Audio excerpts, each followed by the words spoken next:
Hello, Steve White, Trek Y89 for Steve Outs 89. Well, we got a little bit of news on Star Trek Picard. We got a scene from Star Trek Picard, I believe the first episode, and we got a little behind the scenes, what looks like a featurette, like the kind of thing you'd find on a DVD. It goes for 4 minutes. It's called Setting the Scene, and it shows basically where the crew is at the start of the season, and sort of establishes that we are seeing the Federation a year after the events of Picard. We're seeing that Raffi's gone to the Academy to be a teacher. Picard is the Chancellor of the Academy. Rios has gone back to his commission. He's now the captain of the Stargazer.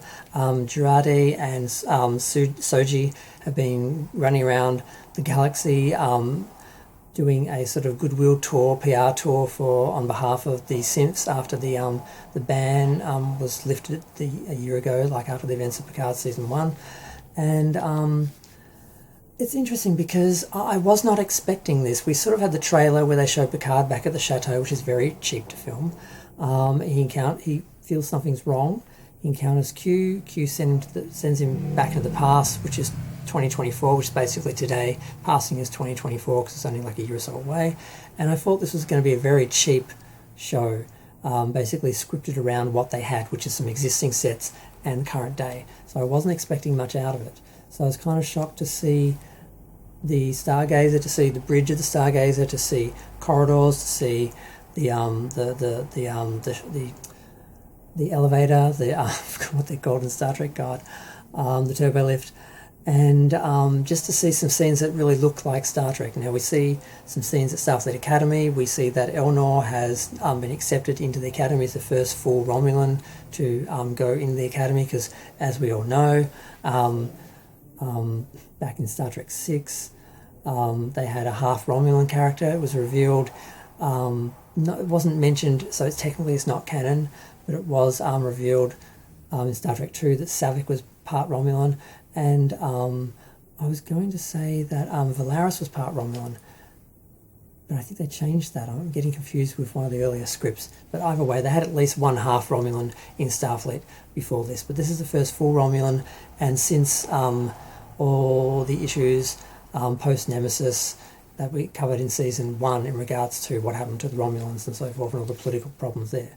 So we see Captain Picard at the Academy being very Captain Picard-like. We see new uniforms and everything, and it's more than I was expecting out of this for actual Star Trek. I'm kind of surprised.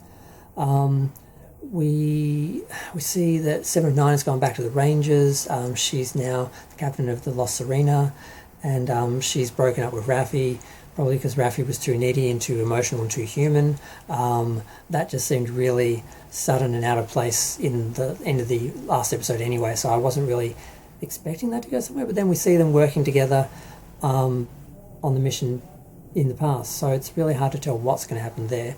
But I'm also a bit confused about the times, because they also have Patrick Stewart establishing that when the show starts off, Picard is back at his chateau and being taken care of, but then we see him at the Academy being Chancellor. I'm like, well, are his Chancellor duties light and he just beams home for the weekend sort of thing? Or are we seeing different time frames, because when Q comes, he's actually at the chateau and he's confused about the future?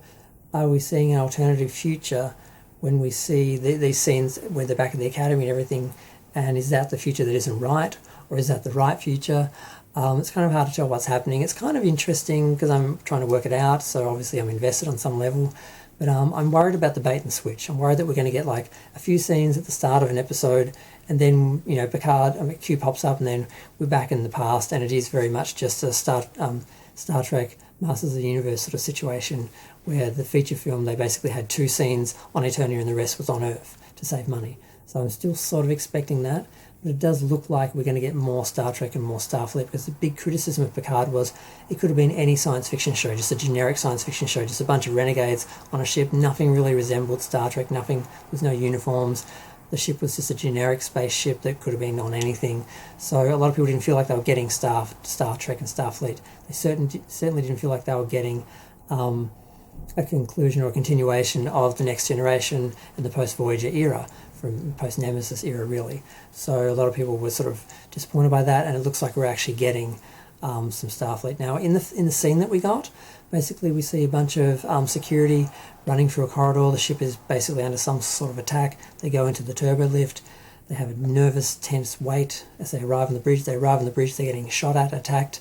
And we see that it's actually the Borg Queen is on the bridge and she's tapped into the ship and she's taking it over.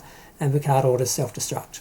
We see everyone else is there because earlier we see when Rios is captain that Admiral Picard and Seven and Girardi and all that are on the ship because they're examining some sort of subspace anomaly, and apparently they've been called in to deal with that because I'm guessing it's got something to do with the events of Picard Season 1.